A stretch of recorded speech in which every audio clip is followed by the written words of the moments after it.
Hello, I'm Bam Giel. Und ich bin Barbara Rumpus. We want to welcome you tonight to Kingdom Life Now live streaming. Wir möchten euch zum Livestreaming von Kingdom Life Now heute Abend einladen. And we're looking forward to the evening. Und wir freuen uns auf diesen Abend. The evening will be with Kay Chance. Der Abend wird mit Kay Chance stattfinden. The theme has to do with prayer. Und das Thema hat mit Gebet zu tun. But a special kind of prayer. Aber eine besondere Art von We call Gebet. it breakthrough prayer. Ein durchbrechendes Gebet. You know, there's many kinds of prayer. Es gibt viele Arten von But there are Gebet. so many times we need breakthrough prayer. Aber so oft brauchen wir wirkliche Durchbrüche im Gebet. What do we mean by breakthrough? Und was meinen wir damit? That means something changes. Dass sich etwas verändert. You know, if you're in a war, one side against another, Wenn man in einem Krieg ist, eine Seite ein Volk gegen or das by a andere, football game, oder bei einem Fußballspiel, you need a breakthrough. man braucht einen Durchbruch. And the side that gets the breakthrough, Und die Seite, die den Durchbruch hat, they win. die gewinnen. They get what they want. Und die bekommen dann, was sie wollen. I was thinking today of a story about Schorndorf. Ich habe heute an die Geschichte von Schorndorf We're here in gedacht. Schorndorf. Wir sind ja hier, wir wohnen hier in But Schorndorf. there was a time in the history of Schorndorf Aber in der Geschichte von Schorndorf gab es eine Zeit, when the French were fighting in this area haben die Franzosen in diesem Gebiet gekämpft and mit they den wanted to Deutschen take Schorndorf as part of the prize. und sie wollten Schorndorf einnehmen. And there was a lot of discussion about it. Und da war viel Diskussion darüber. And the men of the town finally said, okay. Und die Männer sagten dann schließlich, also dann sollen sie es But then the übernehmen. women said, oh no. Aber die Frauen sagten, nein, das kommt gar nicht in And the story Frage. goes that the women put the men in jail. Und die Geschichte, die geht so, dass die Frauen die Männer, glaube ich, ins Gefängnis steckten. And the women kept the city. Und die Frauen haben die Stadt gerettet. The Für die women Deutschen. had the breakthrough. Und die Frauen hatten damals den And Durchbruch there's so bekommen. many areas we need a breakthrough. Und es gibt so viele Gebiete, wo wir Durchbrüche And brauchen. one reason we need breakthrough is Und ein Grund, warum wir einen Durchbruch because brauchen, that's what exalts the Lord the most. das ist, was den Herrn am meisten ehrt. When it comes to prayer, Wenn es zum Gebet kommt, one of the first breakthroughs we usually need eine der ersten Durchbrüche, die wir wahrscheinlich brauchen, is breaking through our flesh. ist, dass wir durch unser Fleisch durchbrechen We need müssen. a breakthrough in our will to even pray. Wir brauchen einen Durchbruch in unserem Willen, dass wir überhaupt beten And wollen. we have to want to win, Aber wir wollen gewinnen or we just surrender. oder sonst geben wir einfach auf. And the other resistance is from demonic. Und der andere Widerstand kommt dann auch vom So Dämonischen there's her. several things we need to break through. So in verschiedenen Gebieten brauchen wir wirklich Durchbrüche. Sometimes we're really aware Manchmal ist uns das sehr bewusst, that the enemy has stolen so much from us. dass der Feind so viel von uns gestohlen hat. He's stolen our health many times, Oftmals hat er unsere Gesundheit or our gestohlen finances, or our oder reputation, unser Ruf, unsere Finanzen or our calling in God, oder unsere Berufung, die wir Or von our- Gott bekommen or our haben prayer life. oder unser Gebetsleben. And we need to break through in these areas Und wir brauchen wirklich auf diesen Gebieten to come Durchbrüche, back into the calling that God has for the church. in unsere Berufung zu kommen, die Gott für uns hat und für die Gemeinde Jesu. So that's going to be our theme this evening. So das wird das Thema sein heute We want Abend. to welcome Kay Chance. Und wir wollen Kay Chance herzlich willkommen heißen She's jetzt. going to tell us a little bit of her story tonight. Und sie wird ein bisschen von ihrem Leben, von ihrer Geschichte And the thing erzählen. that I appreciate so much about Kay, Und was ich sehr schätze an Kay, she really is a woman of prayer. sie ist wirklich eine Frau des I've Gebets. always known her as a woman of prayer. Ich habe sie immer gekannt als Frau des So Gebets. Kay, we want to welcome you, So Kay, wir möchten dich herzlich willkommen heißen and we're glad you could be with us tonight. und wir freuen uns, dass du heute Abend bei uns bist. So tell us a little bit about yourself, So erzähl uns ein wenig von dir selber and then tell us what's on your heart tonight. und dann, was dir auf dem Herzen liegt heute Abend. God bless you. Gottes Segen. And there's Mike in the picture. Und hier ist auch noch Mike im Picture. Oh, danke, Pam. Ja, Pam, Barbara und ich, wir kennen uns ganz lange. ich heiße Kay Chance, ich bin geheiratet mit Mike Chance und ich bin 47 Jahre in Deutschland. Das ist eine lange Zeit und ich habe wirklich in dieser Zeit für Deutschland sehr viel Durchbrüche gesehen. Und meine Eltern, Bob und Emma Humburg und mein Mann und ich, wir haben Glaubenszentrum erstmal Wolfenbüttel für 12 Jahre und dann Glaubenszentrum Bad Gandersheim ins Leben gebracht, gegründet, geleitet, ungefähr 30 Jahre. Wir haben in dieser Zeit, das war die Ende der 70er, 80er, 90er Jahren bis 2000, so viel Durchbrüche in Deutschland gesehen. Und unser Herz schlägt für den ganzen deutschen Leib Christi. Die ganze Nation ist auf unser Herz, das ganze Leib Christi ist auf unser Herz, dass sie aufgebaut werden in Glauben, in Christus, in die neue Schöpfung und wie Georg Karl, in die Herrlichkeitszone. Das wird in das Leben, in die Identität, was Gott sagt, wer wir sind und in die Erkenntnis, wer Gott ist. Und so, wenn wir wissen, wie groß unser Gott ist, wie mächtig das Werk am Kreuz ist, wenn das lebt in uns, dann haben wir, was ich nenne und was ich ein Überwindergeist. Und nur noch ein Wort über mich selbst. Ich wollte sagen, die Bibel sagt, umsonst hast du empfangen, umsonst gebe. Und die Bibel sagt über Abraham, ich will dich segnen und du sollst ein Segen sein. Und ich glaube wirklich, ich weiß, ich habe so viel von Gott empfangen, so viel Wahrheiten, so viel Erfahrungen in seiner Liebe, so viel Offenbarung, dass ich muss das umsonst geben. Und meine größte Freude ist wirklich auszuteilen, etwas, was Leute hilft, aufzustehen in die Herrlichkeit, in einen Überwindergeist. Und dafür leben Mike und ich hier in Deutschland auch, dass das Leib Christi in diese Herrschaftsdimension kommt, diese regierendes Gebet, die Autorität, die Gott uns gegeben hat. Und heute Abend, ich möchte wirklich meine Geschichte erzählen, wie ich in diese Dimension hineingekommen bin. Und ich fange an mit 1970 bin ich zu Jesus gekommen. Ich war gerade 18 Jahre alt. Das war die Hippie-Bewegung. Und ich muss sagen, ich habe mein ganzes christliches Leben irgendwie in einem Erweckungsgeist erlebt.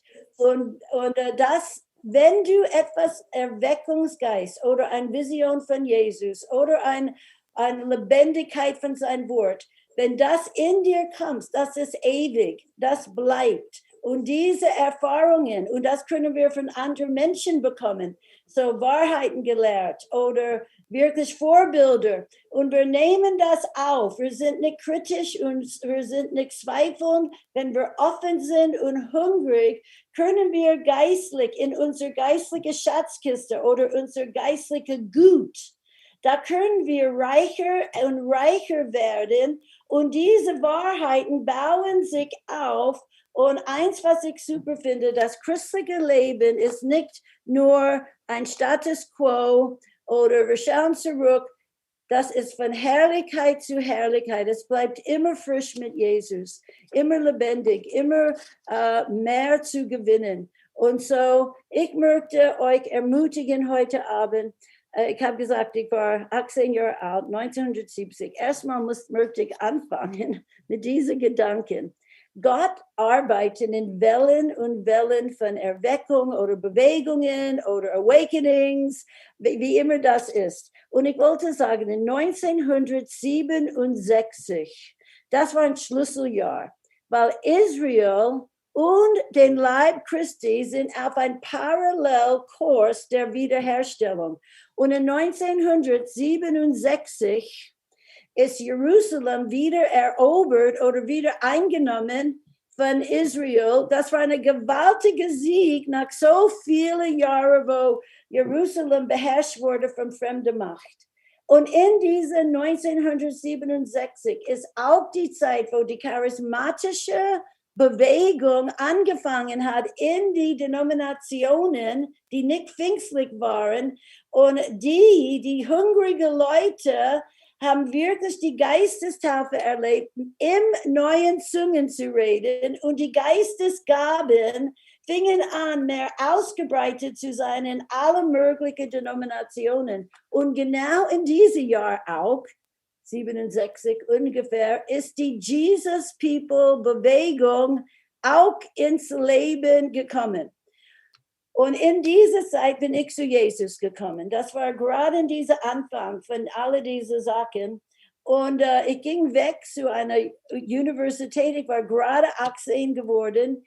Ich war leer, ich war unzufrieden, ich fühlte mich schuldig, ich wusste, ich bin auf einem falschen Kurs, ich war verloren, ich war verwirrt und ich fand Jesus. Und mein ganzes Leben, ich sage immer, die Hippie-Bewegung, die Leute in dieser Zeit waren radikal. Sie waren radikale Rebellen. Sie waren radikal wirklich, gegen alles, was traditionell war. Sie suchten mehr als ein Leben, wo man nur isst und arbeitet und schläft und isst und arbeitet und schläft. Die haben gedacht, es muss mehr zu leben geben als dies. Das war auch diese Babyboomers. Das sind die Zeit nach der Krieg. Ganz viele Babys waren geboren. Die Männer sind zurückgekommen von dem Krieg. Und diese jungen Leute hatten alles.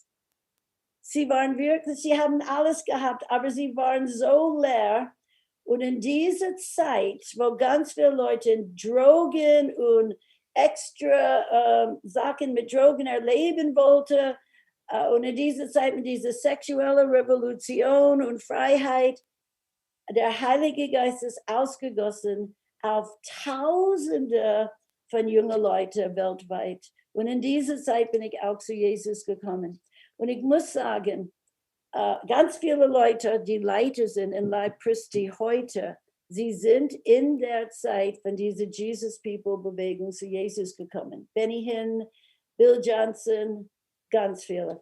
Okay, ungefähr in die 60er, 70er Jahren. Auf jeden Fall, wir waren radikale Rebellen, aber als wir in dieser Zeit, wir wurden so schnell verwandelt in radikale junge Jesus, weil das ist die Kraft, wenn eine Bewegung oder eine Weckung da ist, da so viel mehr Heiliger Geist. Der Heilige Geist zieht Menschen nach oben zu Jesus. Da ist so viel mehr Kraft und so viel mehr Überführung von Sünden. Und ich weiß, ich habe mein Leben dann ganz schnell, die ganze alte Gepäck, die ganze alte Sünden, die ganze alte Gewohnheiten wirklich immer mehr von mir abgeschüttelt und mehr ausgestreckt in das neue Leben zu Gott. Und in dieser Zeit ist eine Bibelschule ins Leben gerufen von Gordon und Frieda Lindsay. Und das hieß Christ for the Nations. Und das wurde gegründet in 1970 mit 50 Schülern. Und innerhalb von 7 Jahren ist das gewachsen zu 1500 Schüler. Und ich hatte das Vorrecht, in der zweiten Schuljahr zu sein, wo 100 Bibelschüler waren. Und das war in 71.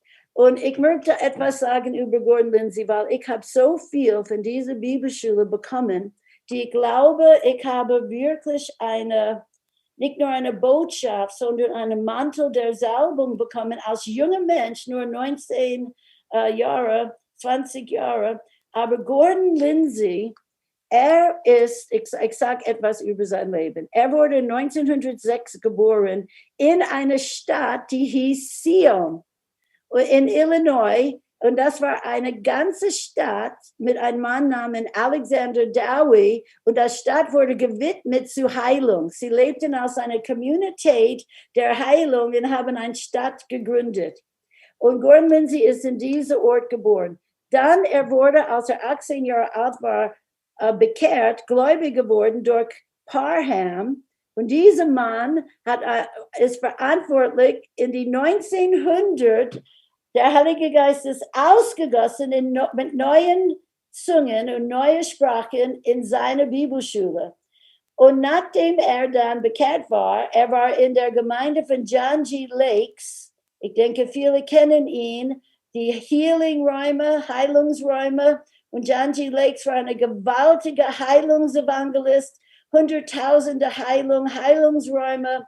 Und Gordon Lindsay ist dann von ihm ausgesandt als ein Zeltevangelist. Auf jeden Fall, das hat er viele Jahre gemacht. Zeltevangelisation und Heilung. Und dann in 1940 bis 50 ist eine ganz große Bewegung, was hieß die Heilungs- und Befreiungs-Zeltbewegung.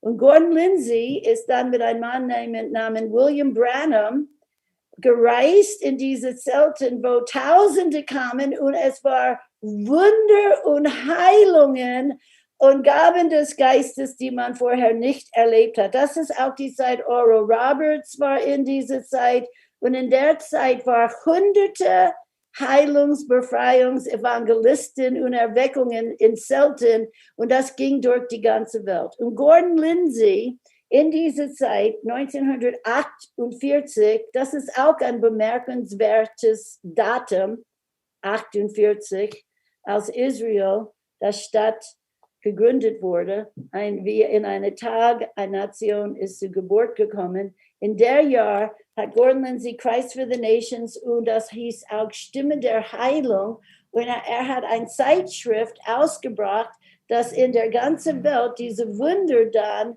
überall benachrichtigt hat. Auf jeden Fall, das letzte Werk, das Gordon Lindsay, bevor er seinen Heimgang in den Himmel am Herz gelegt hat von Gott, war diese Bibelschule Christ for the Nations.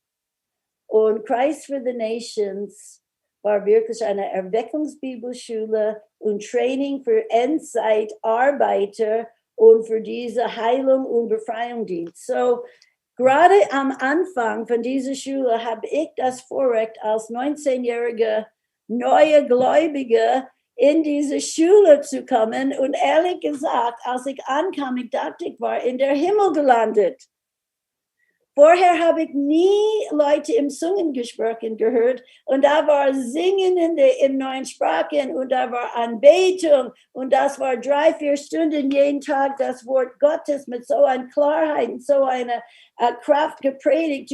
Du kannst dich vorstellen, ich habe alles in mir, wie Schätze, wie Wellen und Gott fing an, ein unglaubliches, tiefes Werk, Hunger nach Gott, alles andere zur Seite.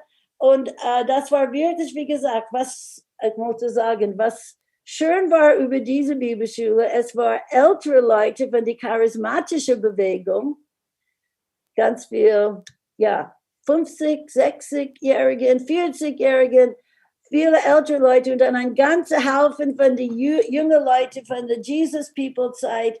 Und was gewaltig ist in einer Zeit der Erweckung, ist ein Geist der Liebe.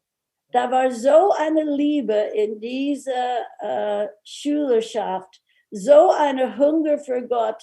Es ist wirklich, als ob der Himmel offenbar und der Heilige Geist könnte schreiben auf unser Herz. Und was so großartig war über diesen Mann, Gordon Lindsay, er war ein Fürbitter.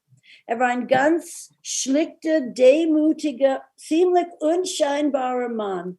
Aber wenn du ihn angeschaut hast, du hast gesehen, er hat Kraft mit Gott. Er kann Dinge von dem Himmel auf die Erde bringen. Er war ganz beschäftigt mit Himmel auf der Erde. Und er hat uns dann diese Geist des Gebets und er nannte das Berge versetzende Gebete. Gebete, die Hindernisse und Blockade aus dem Weg räumt, damit Gottes Durchbruch kommen kann. Und das habe ich dann als junger Christ, ich war so offen und ich kann euch nur ermutigen, sei offen zu gesalbten Leuten, sei offen zu Wahrheit, sei offen wirklich zu diesem Strom des Geistes, weil es kommt in dir. Und dann, es wird schreiben in dein Herz und dann du empfängst das. Ich wollte euch ein Vers lesen, dass das wirklich betont. 2. Timotheus 2,2.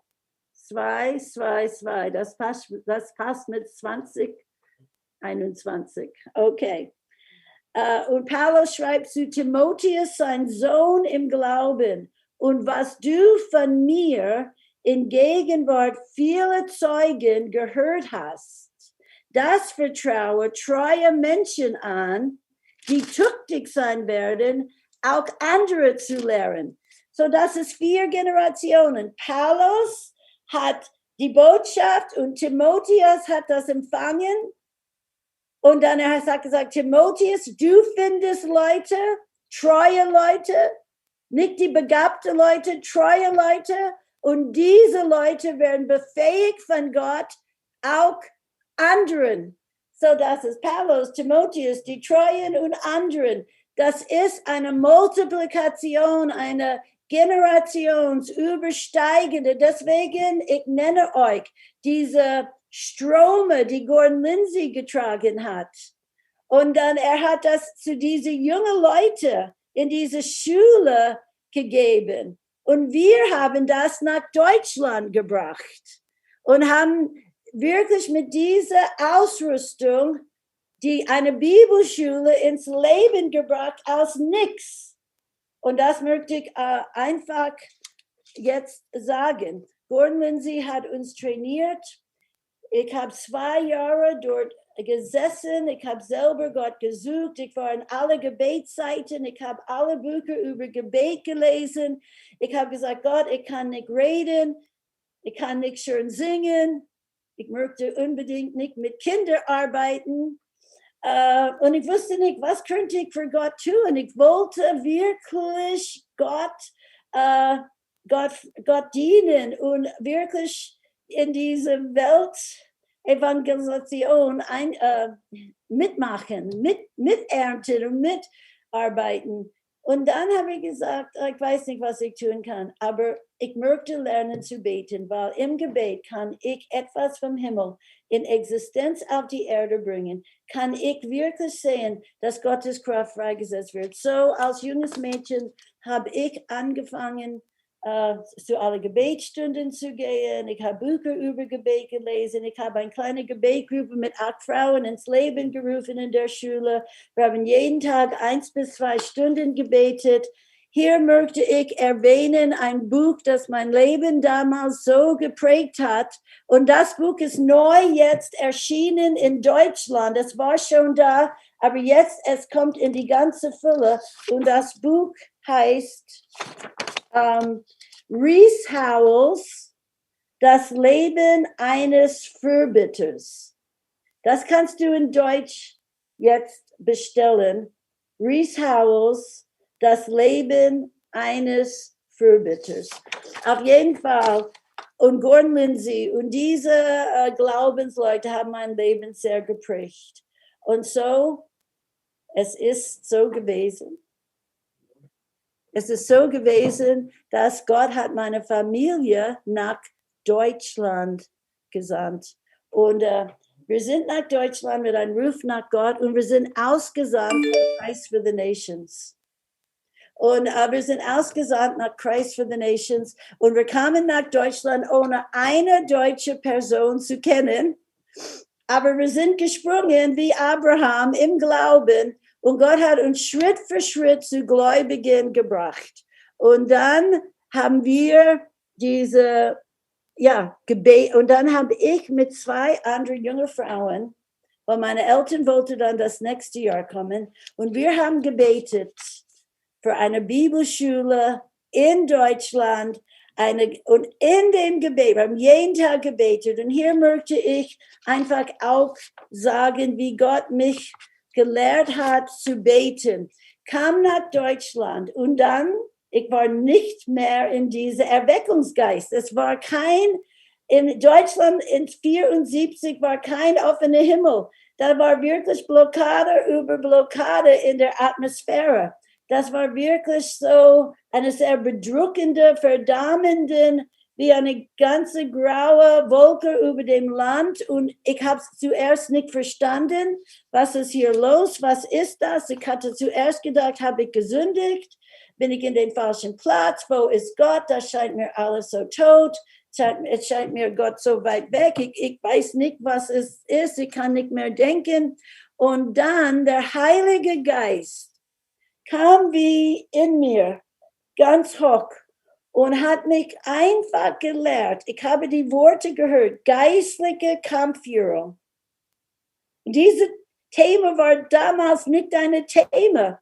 Und dann, der Heilige Geist hat ganz viele Bibelstellen in mein Leben, was ich proklamiert habe, über meine Stellung in Christus. Und ich habe ganz bewusst ich bin begraben mit Christus, ich bin auferstanden und ich bin erhöht mit Christus zu der Rechten Gottes und ich nehme meinen Platz. Ich bin nicht unter die Bedrückung in dieses Land, aber ich bin oben mit Christus und er ist erhöht und er sitzt weit über alle Mächte, Gewalten, Namen und so weiter. Und dann hat Gott mich in mein Herz einfach dann gelehrt, wie ich in diese Dimension über der Finsternis komme. Und dann, ich musste das jeden Tag bewusst tun. Und hier möchte ich sagen, Mike und ich haben ein CD, wir haben eine Webpage und einen Shop. Das ist www.arise-chance.com. Und in der Webpage haben wir ein CD, das heißt geliebt, gewappnet, gefährlich. Und wir haben auch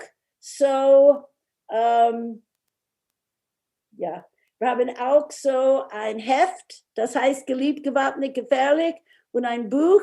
Und das ist ein Bekenntnis-CD und das ist ein Buch mit das gleiche Text, dass man ständig diese Botschaft, diese Position in Christus laut beten kann. Und du wirst erleben, wenn du deinen Platz in Christus nimmst, in diese Identität, vereint mit dem Haupt, vereint mit dem Sieger, vereint in der himmlischen Höhe, wo dein Geist mit Gott in sein Thronsaal kommt, das wird dich erheben und du wirst über die ganze bedrückende Sachen, die dich runterziehen wollen, die dich in eine Unrealität, in eine Schläfrigkeit, in eine Müdigkeit. Hey, das ist nicht alles nur körperlich. Wenn dein Geist frei ist, wenn dein Geist klar ist, dann ist deine ganze Seele, dein Verstand, deine Gefühle werden mehr und mehr mit dieser Herrlichkeit erfüllt und sogar dein Leib wird belebt und erquickt. Und so, der Heilige Geist hat uns gelehrt, auch durch Lobpreis, auch durch Augen auf den Sieger. Es ist vollbracht. Jesus sitzt zur Rechten Gottes. Er hat den Feind entmachtet, öffentlich zum Schau gestellt. Er hat uns den Sieg gegeben. Das ist die große Offenbarung. Genauso wie Jesus uns Vergebung der Sünde gegeben hat in sein Werk am Kreuz.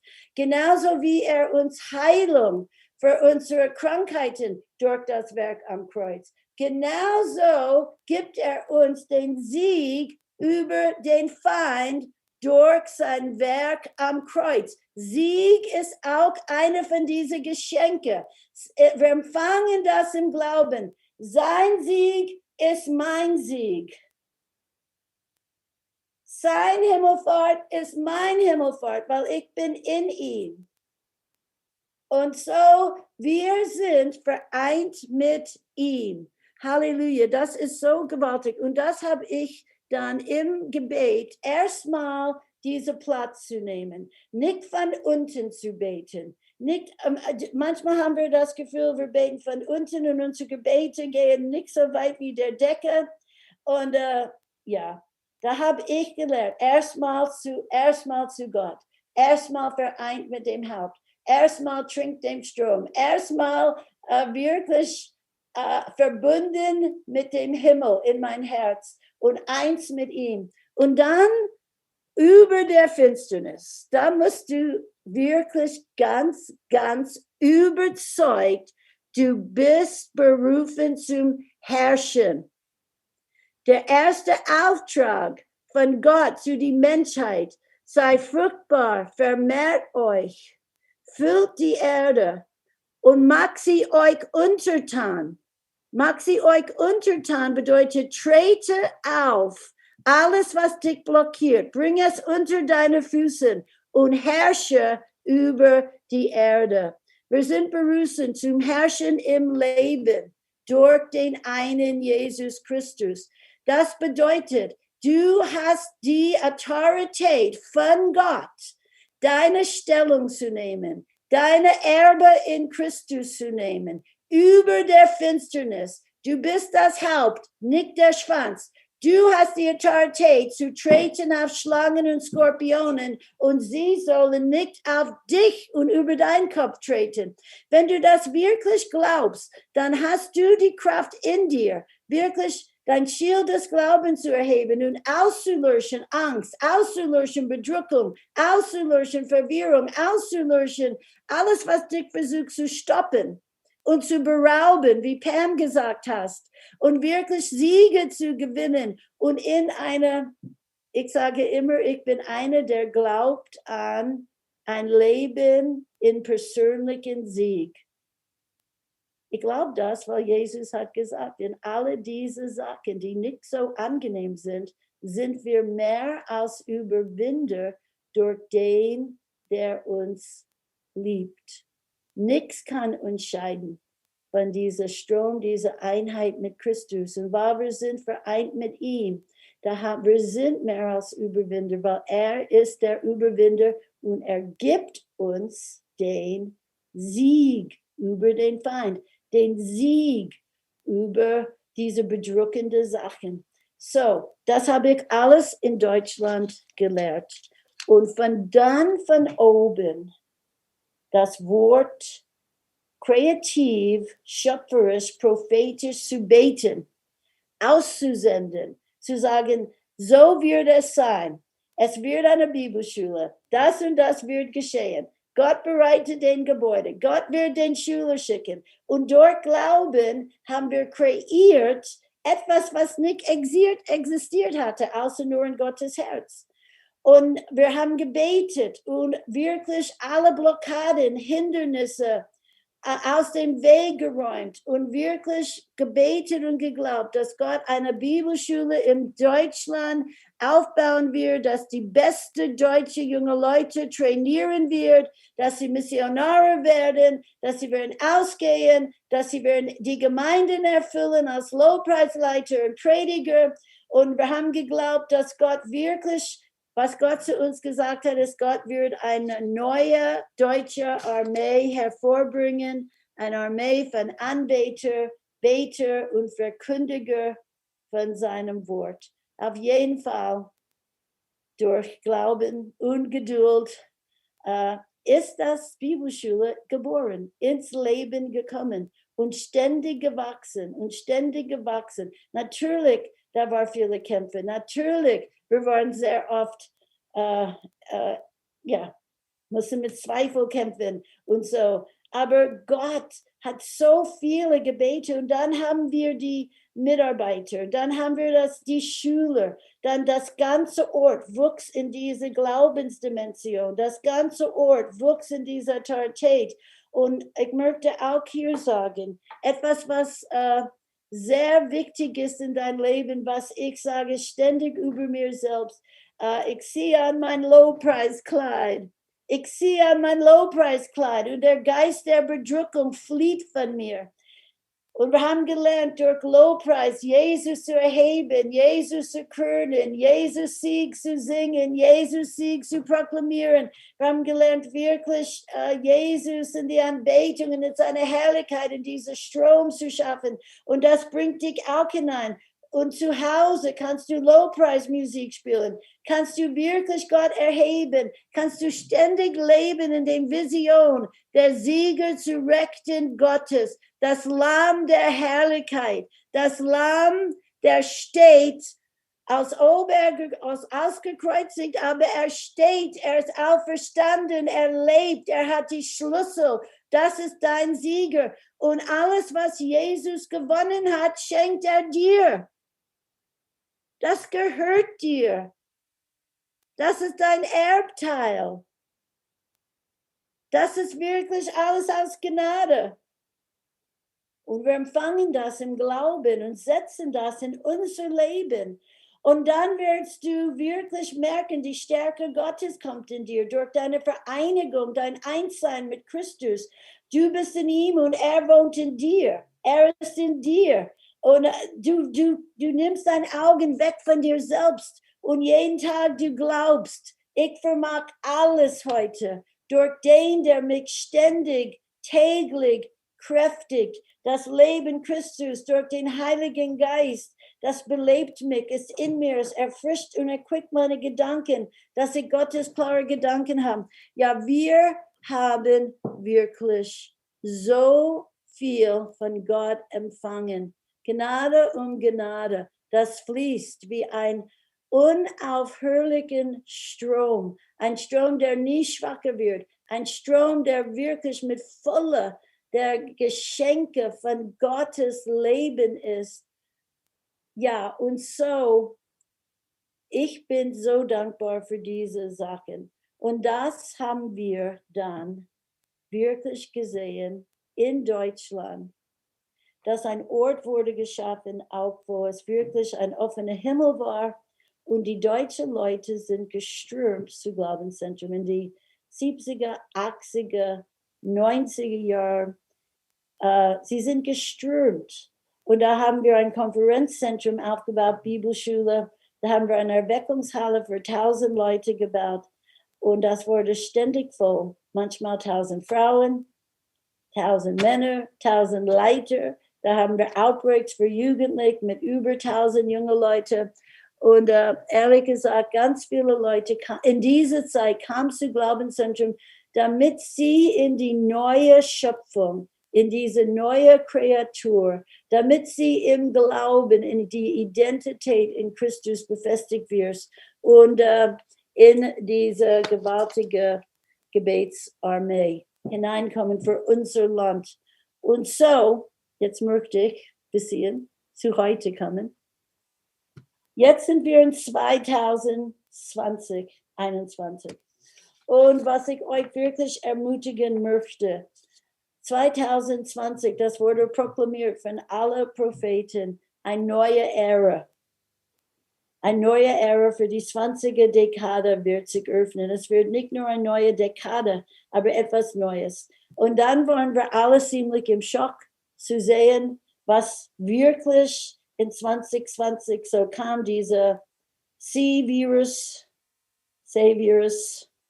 Coronavirus, hat wirklich die ganze Welt ziemlich getroffen. Und das war wirklich für mich ein Anfang der Erschütterungen, ein Anfang der Geburtswehen in das Endzeit. Ich glaube, wir gehen nie zurück zu einer vor diese Sachen. Wir werden einfach weitergehen und wir leben zur Zeit. Deswegen, Mike und ich, wenn ihr auf unser YouTube-Kanal schaut, wir haben eine YouTube, das heißt Arise, der Dienst von Mike und Kay Chance. Da haben wir ganz viel Series, aber wir haben ein neues für dieses Jahr. Gebetsarmee, ein Wendepunkt in Deutschland in 21. Und so, ja, das ist das auf dem Screen, das kannst du dort finden, 15 Minuten. Und jetzt, was ich jetzt sage, das haben wir jede Woche einmal eine 15-minütige Clip über eine Gebetsarmee, Punkte, wofür wir beten können, Glaubensdimensionen, Waffen und Verheißungen, Ermutigung, und ihr könnt das hören und mitbeten für dieses Land, weil ich glaube, 2020, wir leben in einer Zeit, das wirklich, es ist ein Prallen von Königreiche, Königreich gegen Königreich. Hey, jetzt sind wir wirklich in einem Endzeitkampf. Ehrlich gesagt, als ich jung war, Gott hat mir 3 Worte gegeben, mehr als 3 Worte, aber über diese Themen. Er hat mir gesagt, ganz vor 40 Jahren oder so, ein Endzeitkampf, ein Endzeitherrlichkeit und Endzeiternte.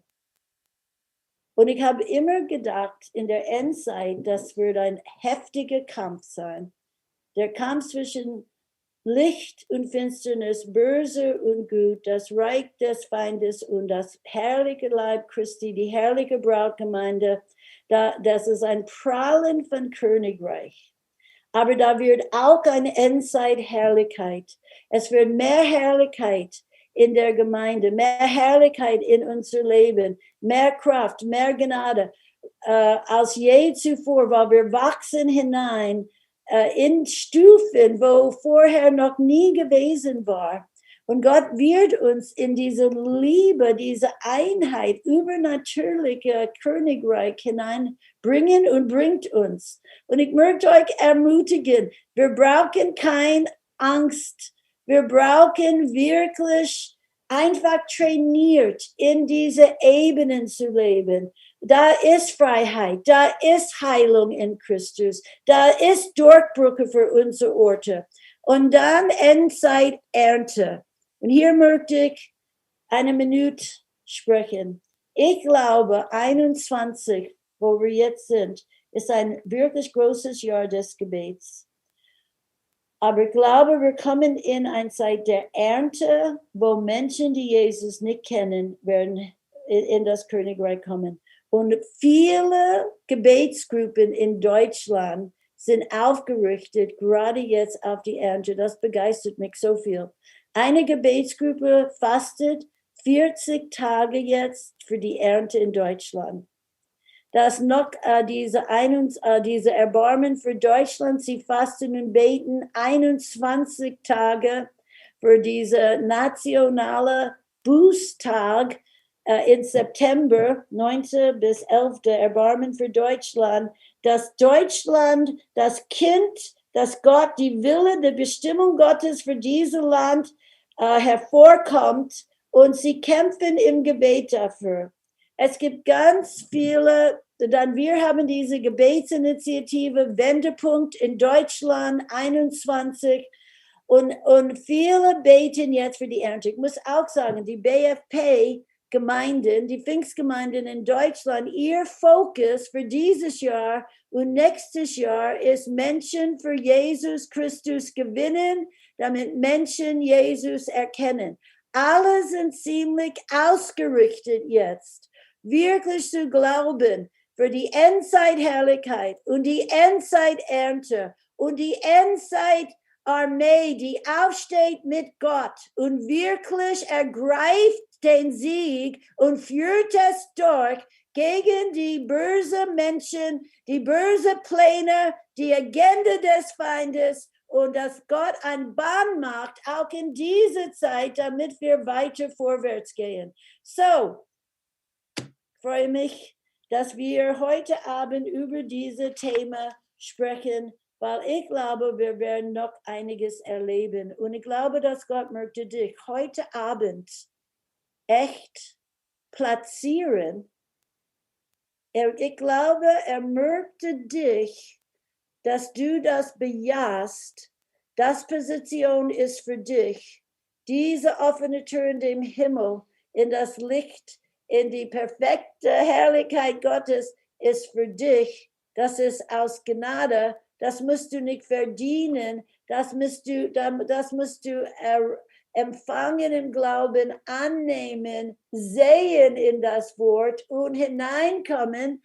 Und du wirst erleben, wie die Dinge, die über dich sind, dass du befreit wirst von Ängsten, von Bedrückungen und von anderen Sachen, wie Pam gesagt hat, das versucht dich zu berauben oder deine Freude oder deine Dankbarkeit. Hey, wir haben so viel jeden Tag, wofür wir dankbar sein können. So viel Gutes kommt von Gott. Jeder von uns hat verschiedene Sachen, wofür wir wirklich nie aufhören können.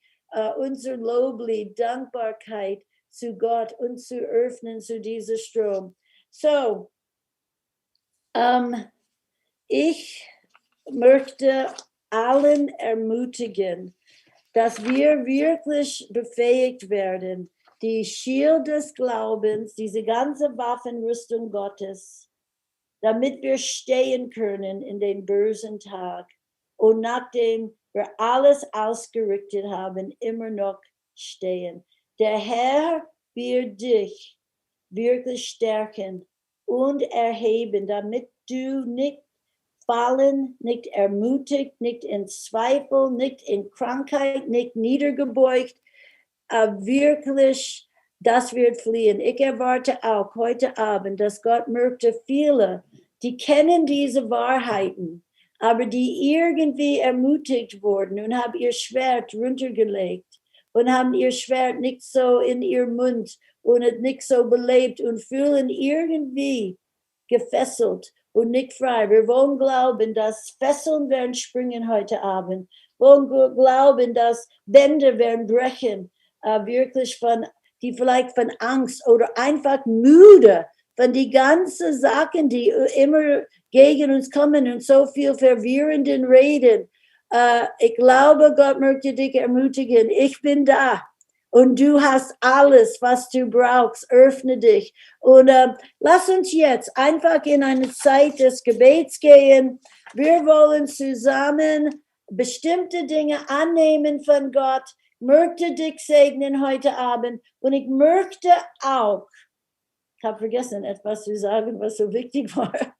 Gordon Lindsay, dieser Gründer der Christ for the Nations, ist in 1973 67 Jahre alt ist gestorben, nach Hause gegangen zu Jesus vor der ganzen Schülerschaft. Wir waren alle da in ein neues Gebäude, die gerade fertig gebaut war. Und Gordon Lindsay, die ganze Leiterschaft waren vorne und Gordon Lindsay ist auf den Boden gefallen. Seine Frau hat die Bekanntmachung gemacht, er war hinter ihr mit anderen Leiter. Und fiel auf den Boden. Die ganze Schülerschaft ging auf die Knie. Wir fingen an zu beten. Die haben Gordon Lindsay, da war ein Tour von der Bühne in einen anderen Raum. Und ein von den Leitern kam heraus und sagte, alle gehen nach Hause, bleiben in ein Geist des Gebets für Gordon Lindsay. Ungefähr 3-4 Stunden später ging es durch die ganze Campus. Gordon Lindsay ist nach Hause gegangen. Und die nächsten 2 Wochen hat die Schülerschaft, und ich war eine, da haben wir ausgestreckt ständig zu Gott, lass eine doppelte Portion von seinem Mantel, sein Geist auf uns kommen. Und mit Tränen, Tag und Nacht, es kommen ganz viele Gastsprecher. Alle haben gesagt, wer will den Mantel von dieser Kolossal von einem Mann nehmen? Wer wird sein Fürbitte-Mantel nehmen? Wer wird das? Und ich habe mich so ausgestreckt zu Gott. Ich bin 100% bewusst, dass ich habe etwas von dem Geist des Glaubens und Fürbitte von diesem Mann bekommen. Und der nächste Jahr, 74, kamen wir nach Deutschland.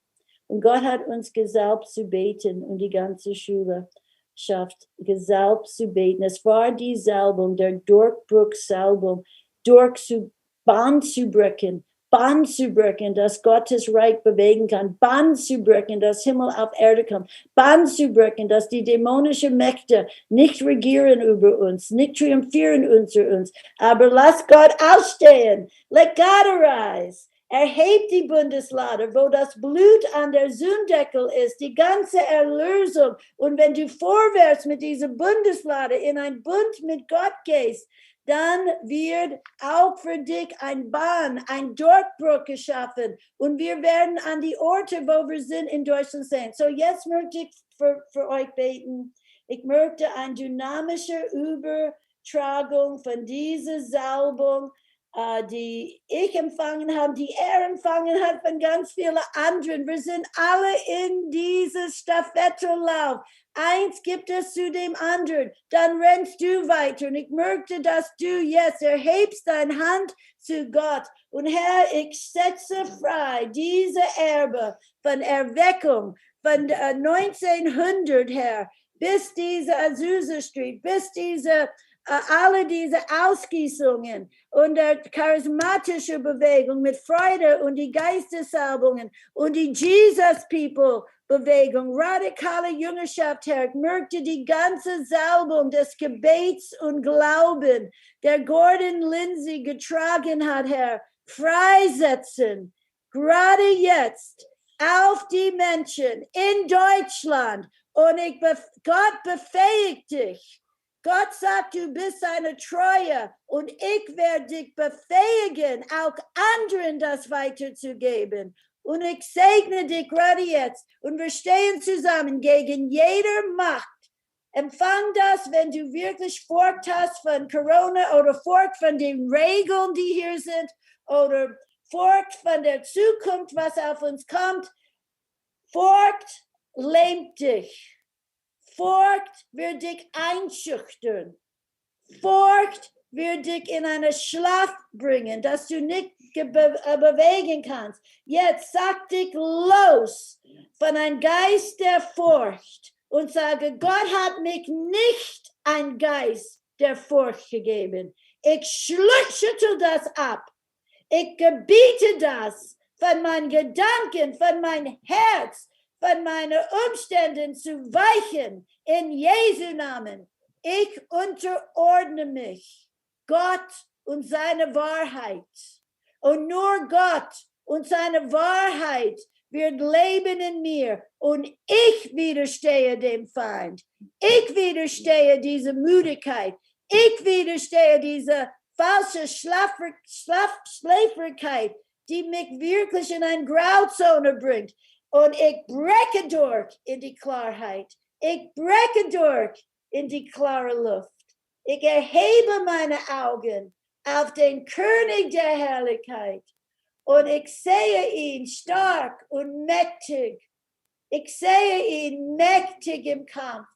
Ich sehe ihn als der siegreiche König, der auferstanden ist und der Tod besiegt hat. Ich sehe Jesus gekrönt mit Herrlichkeit und Ehre. Halleluja. Und mein Blick und der Luft wird gereinigt. Schüttle den Staub ab. Ich schüttle die irdische Bedrückungen ab. In Jesu Namen.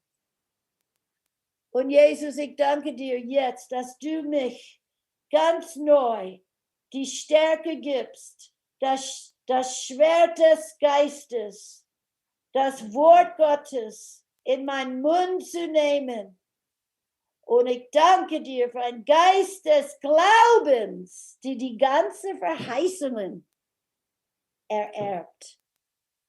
Ein Geist des Glaubens von den Glaubenshelden, Herr, die haben in ihre Umständen, in ihre schweren Zeiten, sie sind nicht in Angst geflohen, sondern sie sind aus der Schwachheit. Sie haben Kraft empfangen. Sie haben Königreiche bezwungen. Sie haben Verheißungen erlebt, ererbt. Und ich segne dich heute Abend, dass wirklich Christus selbst erhebt sich in dir durch den Heiligen Geist mit einem Geist der Kraft, Liebe, Annahme, Sohnschaft, Kindschaft mit deinem Vater, unerschütterliche Zuversicht und Sicherheit und ein Geist der Klarheit und Wahrheit. Halleluja, Herr.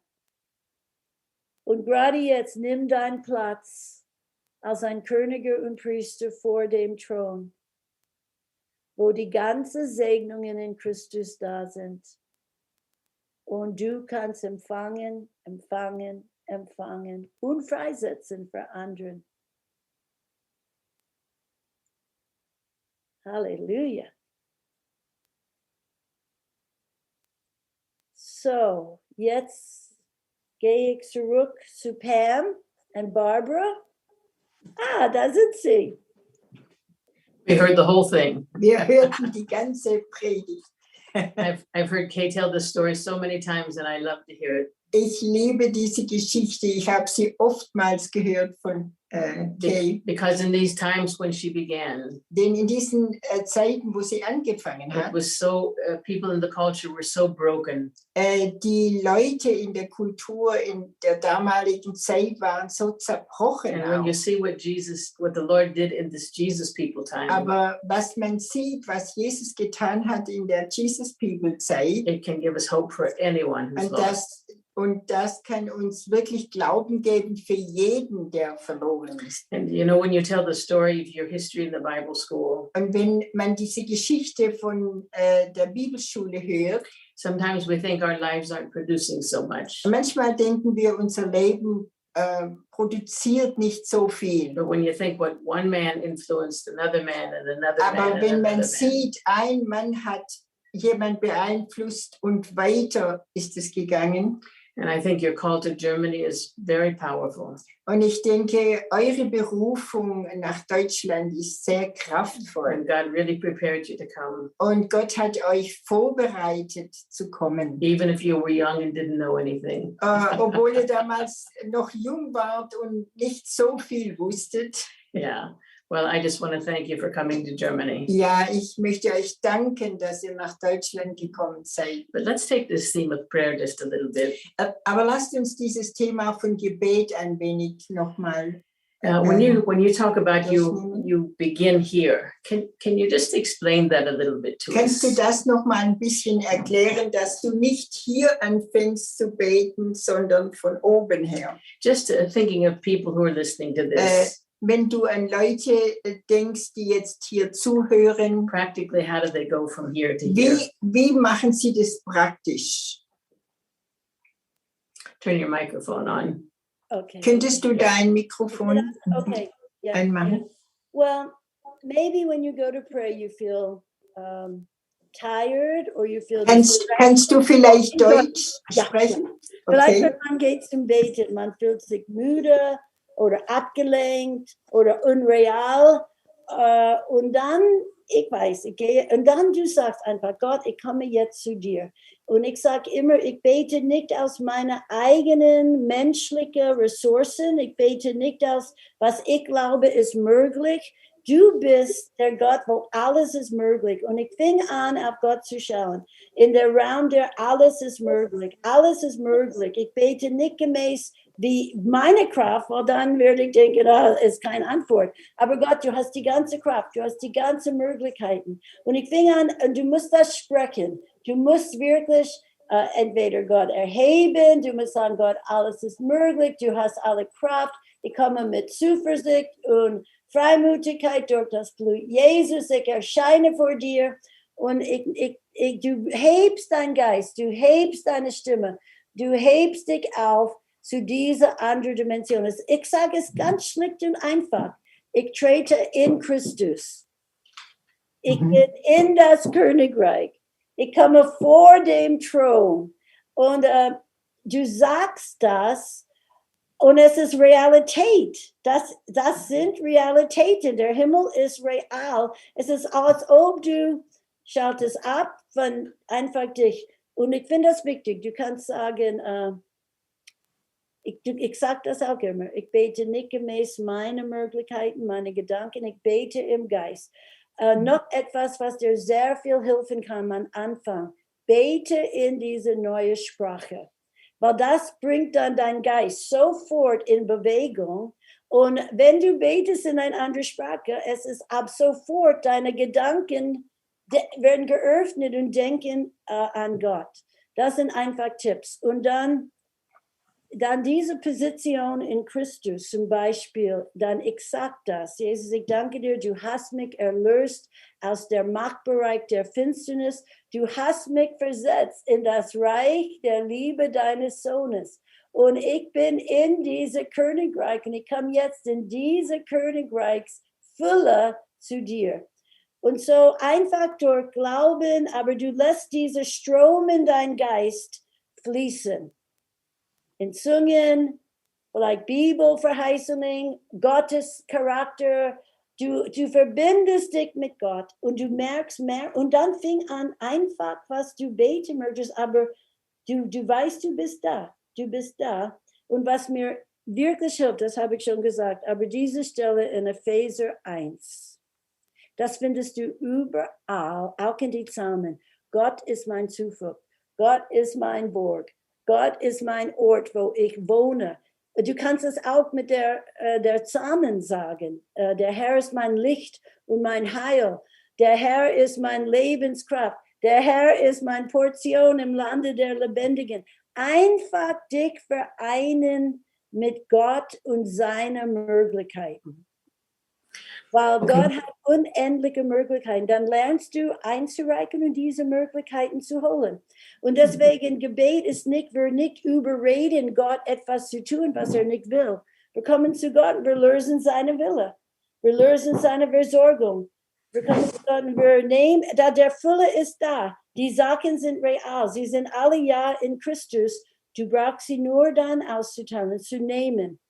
Wenn es der Sieg ist über eine Angst oder so, dann nehme den Sieg, platziere ich über das und sage, das ist gebrochen, das ist entmachtet, das ist außer Kraft gesetzt, das kann nicht mehr funktionieren und so weiter. Hilft das? You did a great job. Ja, du hast das großartig gemacht. Let me ask you a question before that. Darf ich dir noch eine Frage stellen? Today you have the words to say that kind of thing, but when you started. Heute hast du die Worte, wie du das sagst, aber als du damals angefangen hast. Do you remember back how that was to begin? Erinnerst du dich noch, wie das angefangen hat? Ja, ich kann mich erinnern. Ich wollte lernen zu beten und dann, nach 5 Minuten war ich fertig mit das Ganze. Und ich hatte keine mehr Worte und so. Ich muss sagen, ich habe ganz schlicht und einfach Bibelverse auswendig gelernt, nachgedacht, nicht kompliziert, eins auf einmal. Zum Beispiel, Gott hat mich nicht einen Geist der Furchtsamkeit gegeben, sondern der Kraft, Liebe und Besonnenheit. Dann kannst du nur an das nachdenken, nur das beten einen ganzen Tag oder wenn immer.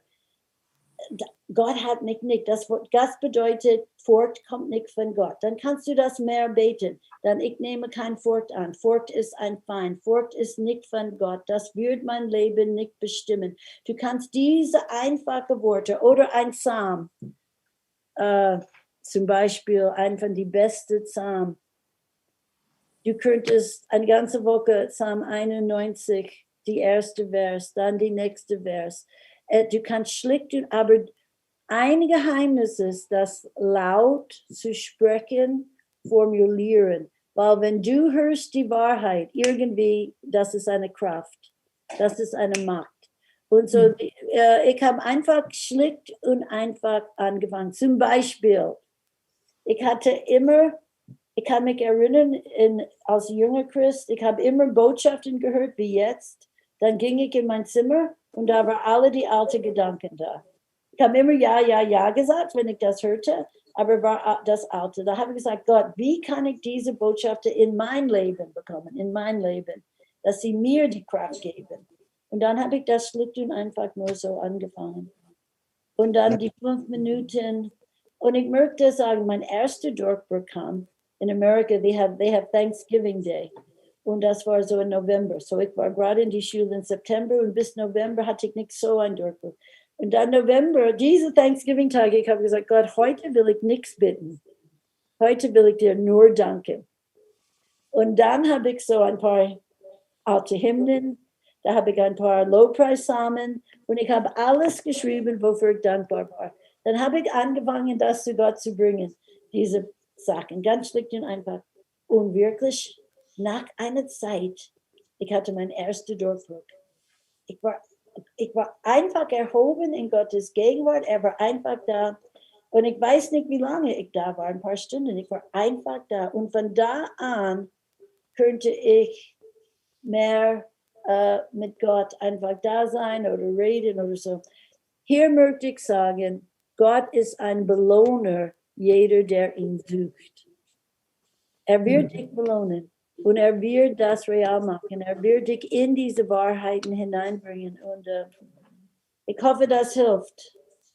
Aber Yes, schlimm no, ist, I think people who've grown up in church have a traditional prayer life. Ich denke, Leute, die in einer Gemeinde aufgewachsen sind, die haben ein traditionelles Gebetsleben. And I don't know how long this kind of prayer has been growing in Und churches. ich weiß nicht, wie lange dieses Gebet, diese Art von Gebet in Gemeinden gewachsen ist. But it has to come. Aber es muss kommen. Otherwise, we just pray in our own religious flesh sometimes. Andernfalls beten wir nur religiöse Gebete aus unserem eigenen. And God may hear them. Und Gott kann das auch hören. It's another level. I think the message of today is about the kingdom Aber of God. es ist eine andere Ebene. Heute ist die Botschaft, es geht ums Reich Gottes. It's about Him. Es geht um ihn. It's about His victory. Es geht um seinen Sieg. And we're so overwhelmed with all the demonic Und manchmal stuff. sind wir so überwältigt von all dem Dämonischen, What has been stolen from us. was auch von uns gestohlen We want to wurde, see Geist. God's authority come in the earth. Und wir müssen wissen, dass Gottes Autorität wieder kommt. So I think this message is one of the most important for this time. Und ich denke, diese Botschaft ist eine der wichtigsten für unsere Zeit. But I jetzt. think just to get started in a prayer like this, you have to want it or you won't pay the price for Aber it. man muss solch ein Gebetsleben wünschen und man muss dann auch den Preis dafür bezahlen. ja, da sage ich immer, die Entscheidung ist dein. Willst du ein besiegter Christ oder ein siegreicher Christ? Genau. Wenn du besiegt sein möchtest, wenn du schlafen möchtest, da kannst du. Tue nichts. Passivität ist der größte Feind. Einfach tue nichts. Dann bist du, wo du bist. Aber da ist ein Preis zu überwinden. This book about Rees Howell's intercessor, can you tell us a little bit about it? Kannst du uns ein bisschen von diesem Buch von Rees Howell etwas sagen? Ja, es ist ein sehr tiefes Buch. Rees Howells wurde trainiert von Gott und hatte 3 Punkte. Identifiziere dich mit wofür du betest. Zum Beispiel, hat für Bettler gebetet oder homeless. What's homeless people? Obdachlosen. Und musste wirklich identifizieren. Hat ganz schlicht und einfach gelebt, zu identifizieren, wie diese Leute fühlen. Dann hatte eine Zeit, hieß das Agony, wo er wirklich im Gebet dafür gekämpft hat. Aber dann kam in die Stufe der Autorität, wo den Sieg für diese, was immer Gott auf sein Herz gelegt hat, und hat den Sieg gewonnen. Und nachdem er hat gesagt, er hat eine Position gewonnen, von da an, etwas wurde geöffnet, Leute, Obdachlosen haben sich bekehrt, er hat eine ganze Mission mit Obdachlosen gegründet.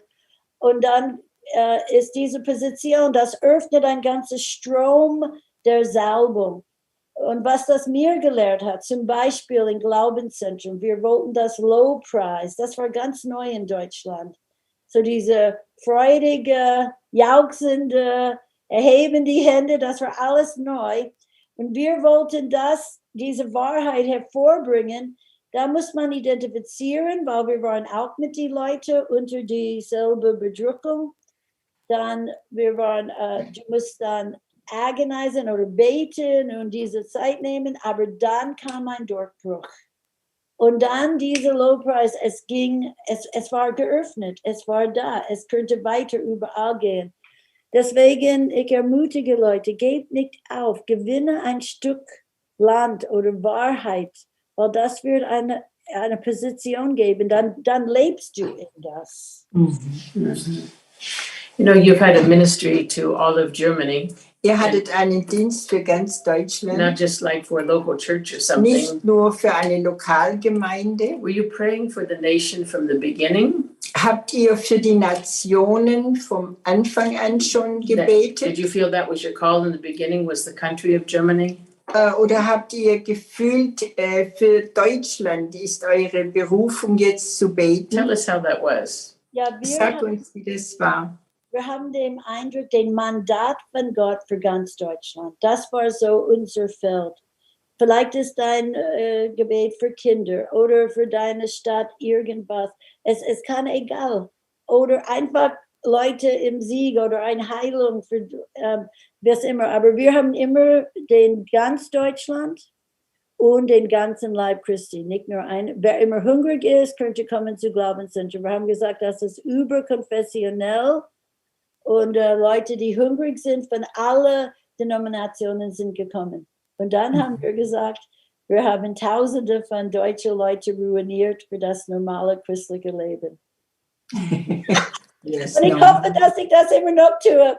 Leute ruinieren für ein ganz niedriges, normales christliches Leben. Und wirklich, es gibt mehr. You know, the advantage you had in the Bible school is Das Vorrecht, das ihr hattet in der Bibelschule, that you're together with hungry people. dass ihr zusammen seid da mit hungrigen Leuten. Your days are filled. Und die Tage sind da erfüllt oder The gefüllt. focus is there. Und der Fokus ist da. It's so different from someone sitting in their home alone. Es ist dann ganz anders, wenn man zu Hause wieder alleine da sitzt. I think Bible schools are wonderful, Und ich denke, Bibelschulen sind wunderbar. especially if they've had revival. Und besonders, wenn sie Erweckung erlebten. But like you said, when you came to Germany, Aber du hast gesagt, als ihr nach Deutschland kam, you didn't have the band behind you hattet ihr nicht die Band hinter euch and all of the anointed speakers. und all die gesalbten Sprecher. You just began. Aber ihr habt einfach angefangen. Yeah. Das ist schön. You really, both of you made a real mark on Germany. Ihr habt wirklich einen Eindruck hinterlassen in Deutschland. Okay, but you're a little older now. Aber jetzt seid ihr ein bisschen You're älter. not a little girl anymore. Du bist nicht ein junges Mädchen mehr You're not in the Jesus movement or in der in Jesus-Bewegung. this time. Jetzt bin ich in 55-plus-Bewegung. That's just what I wanted you to tell us a little bit about. Okay, ja, Ja, jetzt. sag uns ein bisschen darüber, was mit 55 plus du meinst.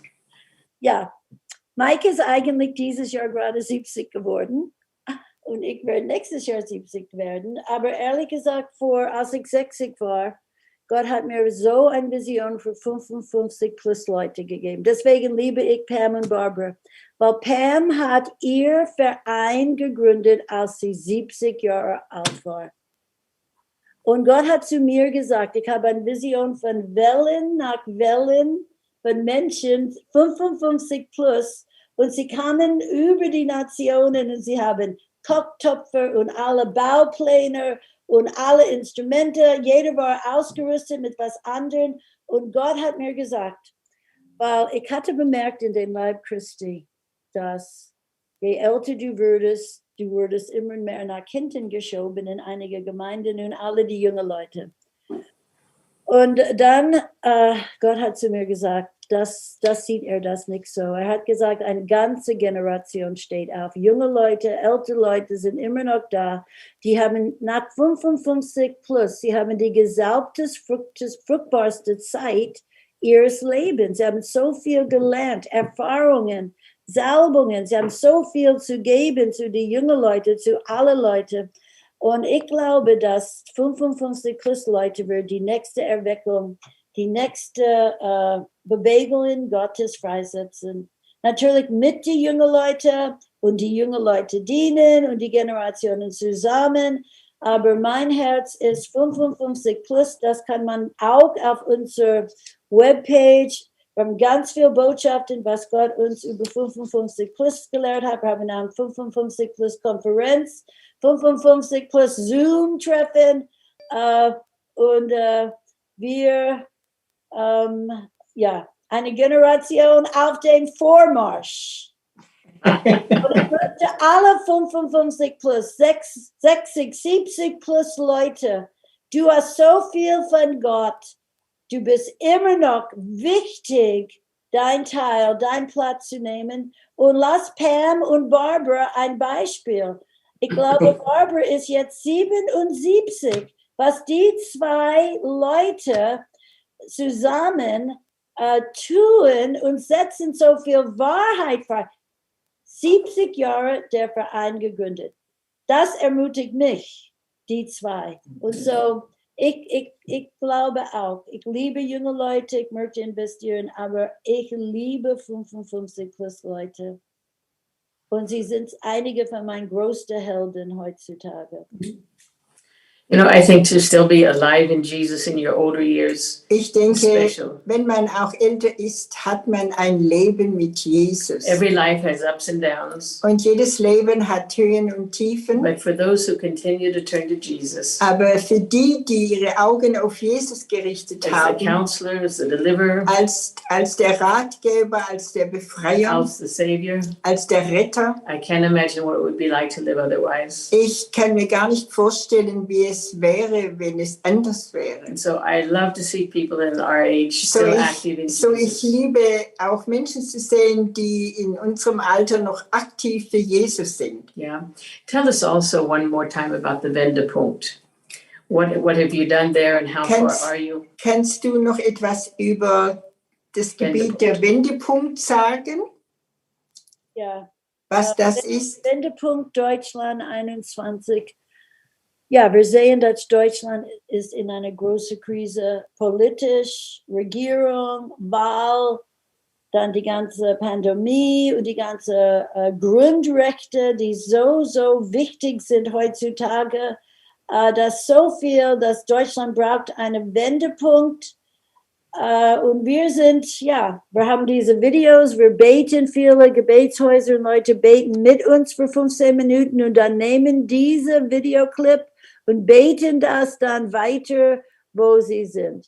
Und ehrlich gesagt, ich sehe große Bollwerke zurzeit in Deutschland, der Finsternis, eine ganz böse Agenda. Und ich glaube, je mehr wir in Einheit sind, je mehr wir zusammenstehen, einfach Bahn zu machen, dass trotz dieser Sachen das Königreich Gottes wird verkündigt, wird wachsen.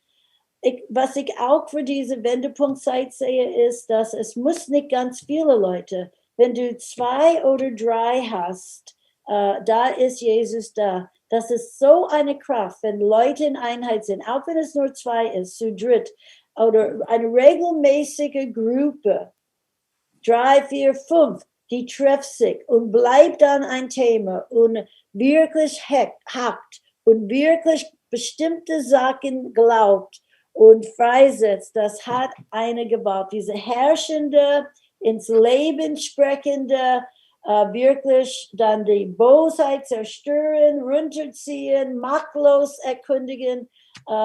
Ich kann nur das ermutigen überall. Ich wollte auch sagen, was ich auch sehr gut finde, ist, ich habe gesagt, in Nürnberg, Erbarmen für Deutschland, das ist auch eine deutschlandweite Gebetsbewegung, die werden einen nationalen Bußtag haben für Deutschland. Mit ganz viel gute Sprecher und viel Gebet. Und da möchte ich auch hin, weil ich glaube, wir haben auch ganz viel, wo wir Buße tun sollen, müssen.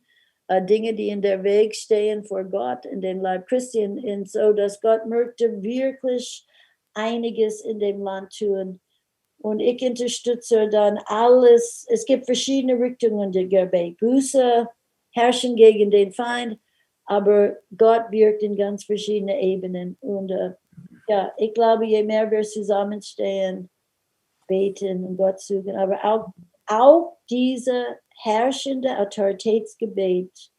Ich finde, es ist etwas blockiert in Deutschland. Vielleicht wegen der Krieg und Deutsche sind so, ihre Identität als Kämpfer ist so zerbrochen, dass das ist ziemlich ein negatives Bild. Aber wirklich zu kämpfen gegen den Feind und den Sieg Jesus über ihn zu erheben, ist ganz, ganz nötig, dass wir wirklich in diese volle Identität als Gottes Braut und Gottes Armee. David war ein Anbeter und ein Kämpfer. Und Christus hat der größte Kampf und Sieg gewonnen am Kreuz. Und wir können dieses Sieg durchführen. Ich finde das alles sehr wichtig. Okay, the last thing, can you share with us from the Wendepunkt, what are your different proclamations? Can you tell us how it's built? Wie ist dieser Wendepunkt aufgebaut, die verschiedenen Proklamationen? Ja, die Wendepunkt-Videoclips, sie sind erstmal ein Vers oder ein prophetischer Gedanken, die Gott uns gibt. Oder das ist auch so ein Wie, wir sollen weiter in diese Richtung beten. Und dann Mike, er hat die Gabe, diese Proklamationen von dem Vers und über die Sachen, und wir beten diese Proklamationen. Und die Proklamationen sind alle auf unserer Webpage. Und sie sind bei jeder Videoclip, du kannst die Proklamationen downloaden.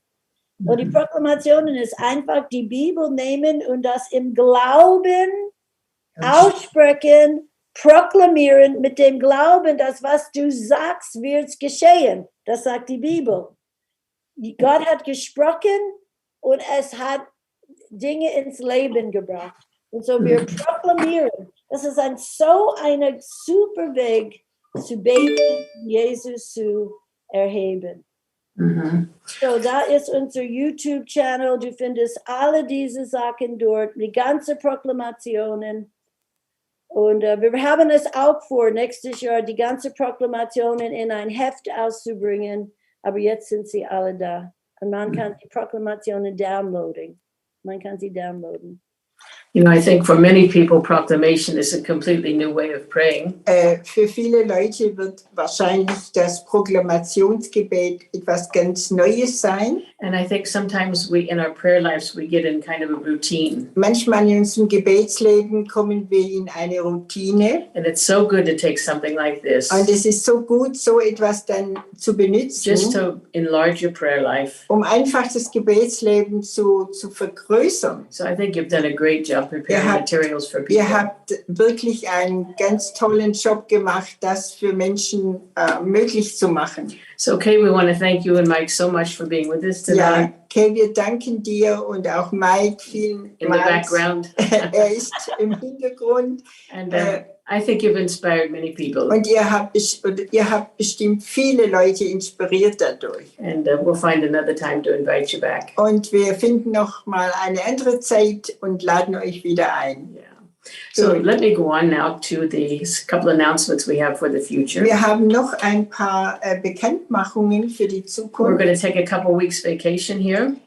Wir machen ein paar Wochen 2 Ferien, 2 Wochen Ferien vom Zoom. And then on August 10th, we'll be back. Und am 10. August sind wir wieder da mit dem Livestream. And the speaker we have is Graham Powell from Canada. Und der Sprecher wird dann sein Graham Powell von Kanada, also auch auf Zoom. We actually tried to invite him to Schorndorf, but he wasn't able to travel then. Wir hatten ihn schon persönlich eingeladen, um nach Schorndorf zu kommen, aber er war krankheitshalber nicht Actually, he möglich. taught at the Glaubenszentrum. Er hat auch schon im Glaubenszentrum He gelehrt. taught on the theme of deliverance. Er hat über das Thema Befreiung gelehrt. And there are CDs of him available in Und das Gandersheim. sind auch CDs und ein Buch von ihm in Gandersheim. Everything's So, already in German. alles ist schon in Deutsch. So I think he has a lot to say. Und ich denke, er hat viel zu sagen. That's not his theme this time, Das ist nicht sein Thema dieses but Mal, he'll be with us 4 times in this aber er this wird time.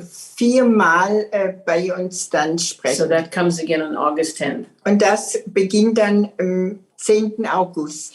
And for those of you who are enjoying and being blessed by Kingdom Life Now, Und für die es genießen, bei Kingdom Life Now dabei zu sein. we'd love to have you help us with prayer and financial support. Und wir sind dankbar für eure Gebete, auch für den finanziellen Unterstützung. We feel like the ministry is making a difference. Und wir empfinden, dass dieser Dienst wirklich etwas bewirkt. And we're glad that we can offer it, really. Und wir sind sehr dankbar, dass wir das anbieten dürfen. So, bis zum nächsten Mal. Ja, bis zum nächsten Mal. God bless you. Gottes Segen für euch. Bye-bye. Bye, bye.